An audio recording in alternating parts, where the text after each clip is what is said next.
За да даде старта на новия път, премиерът доведе 3 министри – на регионалното развитие, на транспорта и на земеделието. Когато видя наредените за церемонията строителни инструменти, Борисов отсече. Имайте си ги, знаете процедурата. Аз съм началник, не работа.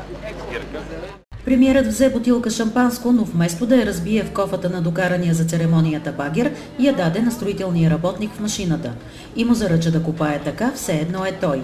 Когато нареждането му беше изпълнено, премиерът възкликна: Виж една бутилка вино какво прави. Новият път е част от международното трасе, което свързва страните от Северна Европа с пристанищата на Средиземно море. На него има... Колко беха мостовете само? 8 моста нови. 25 км чисто ново трасе право.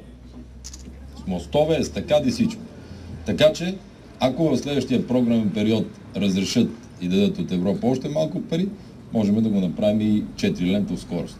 Според Борисов, за 20 години управление на ДПС не се вижда европейското лице на Кърджали. Премиерът не пропусна да захапе партията на Доган за водното огледало. Оставили са ми да платят 25 милиона с 5 милиона лихви. Във времето, когато обявяваха излишъци, милиарди. Те дори и това водното огледало Доган не си е платил в Кърджали.